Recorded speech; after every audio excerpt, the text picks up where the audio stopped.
So just getting back from my little walk. I forgot to video. It's terrible. I don't know, I've just had a lot on my mind because we had a horrible storm in Winnipeg and it was pretty devastating for all the Winnipeggers. But we had just 4 hours of rain in the middle of the night last night. Of course, it kept me up, so I slept in. Oh my goodness, and missing out on such a gorgeous day.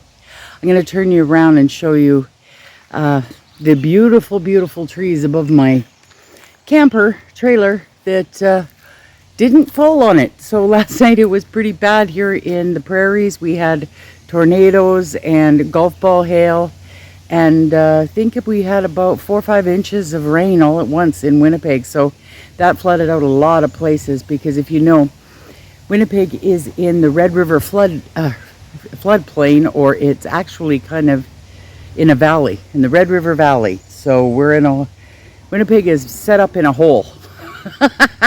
I laugh, that's pretty funny. Hang on a second, I'll turn you around. There you go. Look at that. Look at those beautiful trees. What a glorious day, you guys. It's always a beautiful day after a horrible storm. Sun's out. Yep. Oh my gosh, that's my neighbor. They'll be down on the weekend. We'll be playing cards. We play for prizes too. That's pretty good. We have fun. Yep, so I put the awning down part way and I see I have to fix that. So I will get to that and then I'll come back and share coffee with you guys.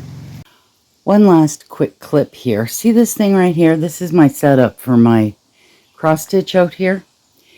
And I went to straighten it out because it does have these wonderful knobbies here to straighten it. And I guess because of the rain, the wood has swollen and I can't undo it. So I don't know. I'll have to take my Nerge. I bought a Nerge for my birthday. I'll have to take my Nerge hoop out. But this is how far I've gotten on Walter's big buck cross stitch. Okay, on with the show. Morning, folks. Welcome back to the Second Cup Diaries. Welcome back. Welcome if you're new.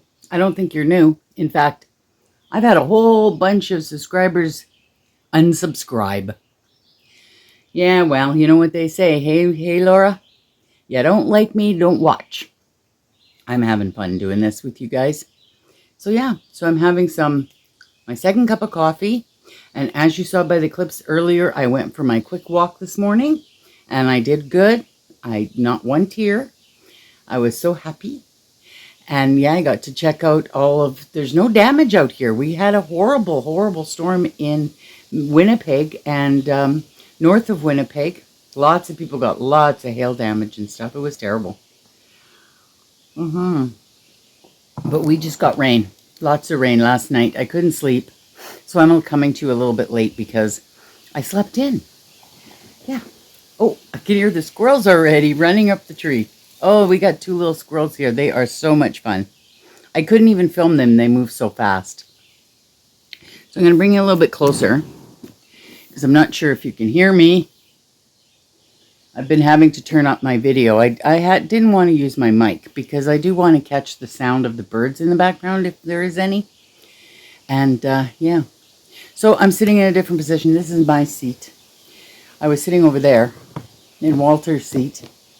See that beautiful, beautiful blanket? My daughter Cheryl made that years ago out of a ton of scraps that I'd given her and she'd collected. And I wove in a whole bunch of ends for her and helped her sew it together. And then she gave it to me. And I love it. Makes me think of the Roseanne series. Remember Roseanne used to have a black and scrappy blanket on the back of their couch in their living room? That's what always reminded me of. And this blanket here, Walter had it for many years. I believe an aunt made it, what have you. I've heard a few people call it the Navajo blanket, but I'm not sure. But it is huge. It would fit a king-size bed. It's very, very large. But we use it out here on the futon, and then if it gets cold at night and someone's sleeping out here, they can definitely use it. Yeah, so I was stuck in last night. It got really dark after supper, and I thought, oh, here comes this storm. I didn't get any tornado warning until like 10 o'clock at night, 10, 11 o'clock at night. And if you've been here for a while, you know that the berm is right there, which is like a dike, I guess you'd call it. It's an overflow for the town of Pinawa. Of course, it very rarely has water in it, because if the river ever overflowed, I think they'd be in a lot more trouble than just in that dike there. But whatever. If I heard a train coming, is how it's been explained to me. If I heard a train coming, I should grab my boots, grab my big slicker. I've got a big, thick raincoat, grab a couple of pillows, and my purse and my phone, of course, and run over that berm and back down into the gully and just, you know, pray that it doesn't hit us. So I was prepared for that. I had everything at the front door in case, and I also slept on the hide-a-bed this time, which is my spot to sleep. And I've got a big 4-inch foam on it, and I really, really like that spot. So I slept there instead of on the big bed in case I'd get out of the trailer quickly, in case we had another tornado warning. Or like I said, so I had heard that someone said that if a tornado's coming, it sounds like there's a train coming your way. Now, thanks to all this rain, the mosquitoes have tripled. Actually quadrupled. Wow. Wow. Last weekend or the weekend before when it was the Pinawa a yard sale for the all of Pinawa, Walter picked up a mosquito defender, which is a mosquito trap, for $20, and it's pretty pricey. If they've discontinued them, but when they went for sale, they were anywhere from $300 to $1,000. Anyways, the boys over here cleaned it up, and we bought the parts for it. This little mosquito attractant, it's called. And when they tried it, it worked. So I can't wait for the boys to come out this weekend, get that all set up between, you know, it's supposed to do 1.5 acres or half an acre, something like that. Anyways, lots of feet. So yeah, that'll be nice, because if Pinawa doesn't spray this weekend, they usually spray on a Thursday. So fingers crossed they spray tomorrow.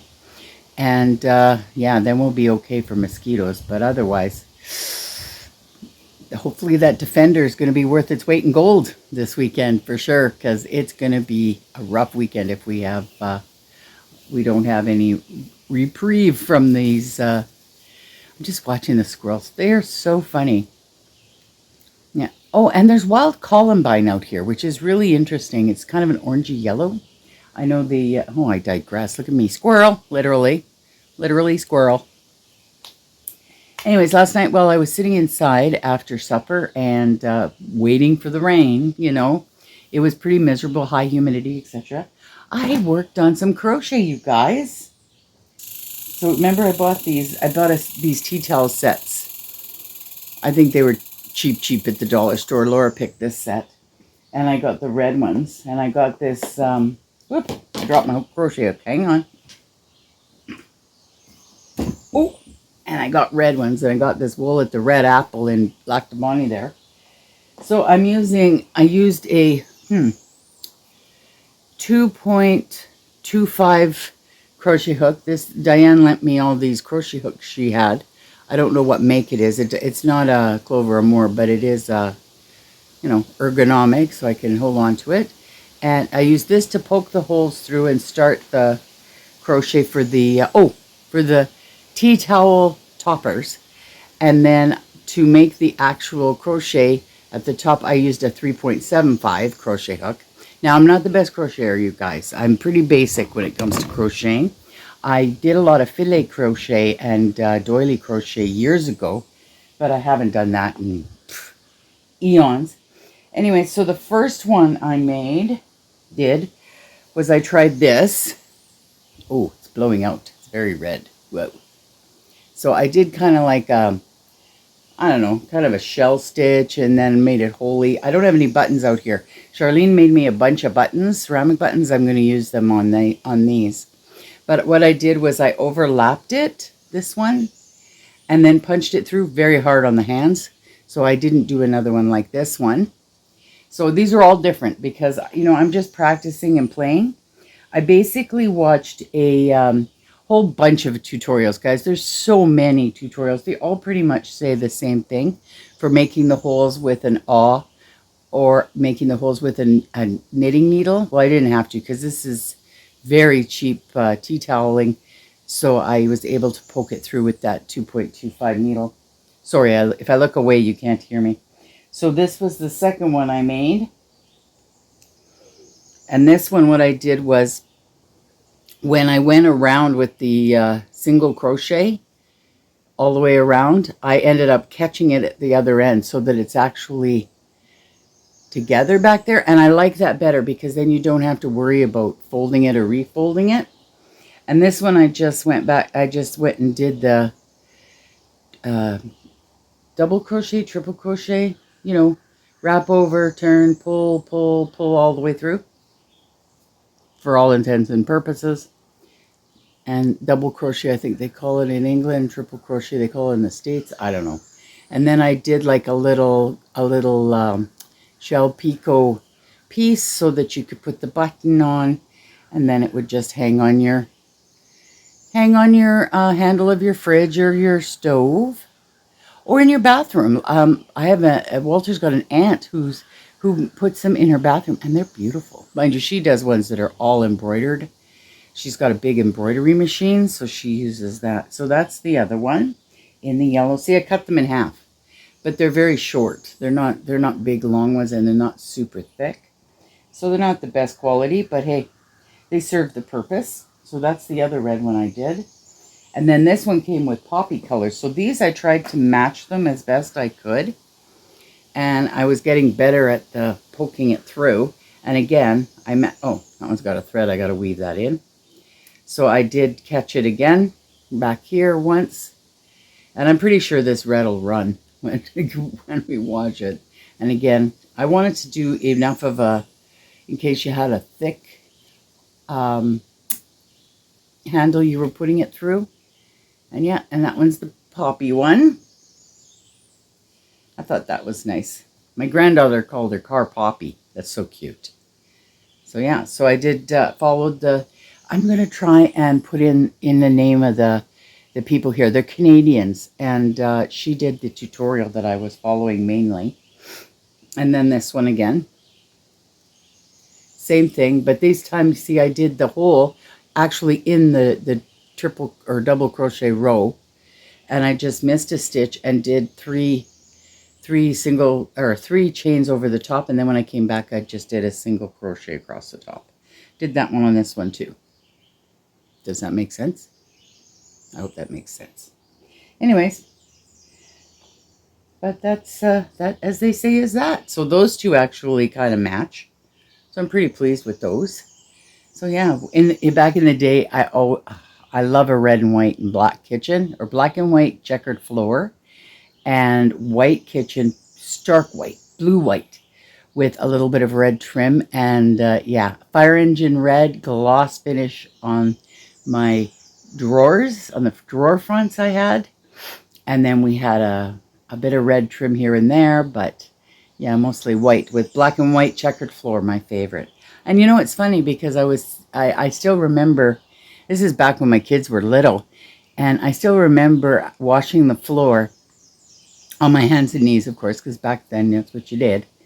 I was washing the floor, and I remembered walking into the kitchen on my grandma, who was washing her floor when I was a little kid, and her floor was red and white check, like big red and white check. I remember that. It was like, wow, deja vu. And maybe that's why I picked, and I loved that kitchen so much, because I loved my grandma, of course, but that's where home was in her kitchen. You know, we spent a lot of time in her kitchen in our old house when we were kids. So yeah, that's what, and hers was red and white too, and I didn't even think of it when I was making my red and white kitchen. So, and of course, when we first bought the house, it was 1979, so everything was in gold and avocado green, harvest gold, burnt orange, brown. It was definitely those colors, and it was, yeah. I didn't like it back in the day, and I still don't like it, but I like red and white and very, very bright white. black and white. Yeah, so that's what I worked on. So I did 4 tea towels. So I did 4 tea towels last night while I was sitting watching YouTube. Did I watch a movie last night? No, I was watching mostly YouTube last night and listening to my audiobook. I am reading the Karen Slaughter book, or listening to the Karen Slaughter book, We Are All Guilty Here. Very good book, very detailed. She's a good writer. I'm impressed. Thank you, Walter. He thought I would like her books. So yeah, I'm about, 2/3, no, maybe a third of the way through, almost half. So yeah, it's getting good. It's getting good. I love the way she moves in time. She does that very well. So today, last night I had my popcorn, you guys. Didn't have wine. I had a malt. A malt. I guess it's a beer, but it doesn't taste anything like beer. They make it here at the Fort Garry Brewing Company here in Winnipeg, and it was a peach malt. Very good, very good. Big tall can. 7% alcohol, you guys. Yeah, so you might see me drinking one. It's very good. It's very good. It's something that I can drink with my pancreas. But I don't drink a lot. I just like it on a hot day, or if I'm having my popcorn night, and then I'll have myself a little pop. Yeah. So tonight I am not having popcorn for supper. I am going to be making up all the fixings to make potato salad tomorrow. Hopefully Walter comes out tomorrow and brings out my potatoes, and then I will boil up the potatoes for potato salad. So I'm pretty sure I'm going to be having a nice big salad tonight, because a lot of that is salad stuff like radishes and celery and what have you for the potato salad. So I'll make up a green salad as well. Oh, something's going on. They're doing a lot of work on the other side of the road here, way over, but the sound carries quite a bit. But he's taking down a bunch of trees over there and building more area like this. So each section is fairly large, a bush, and yeah. So hopefully today we get to see some wildlife, and I'm gonna be working on hopefully my cross stitch. I'd like to work on some cross stitch tonight. So and I did a few rows on my sock in the middle of the night at 3 o'clock in the morning. Won't show you that because it's not a big deal. But yeah, listening to the birds, listening to the squirrels playing. It's really, really nice. I'm enjoying the quiet, the peace and quiet, nobody around. And yeah, take care of yourself, guys. We'll see you tomorrow, and you have a great day. Knit with love. Bye, guys.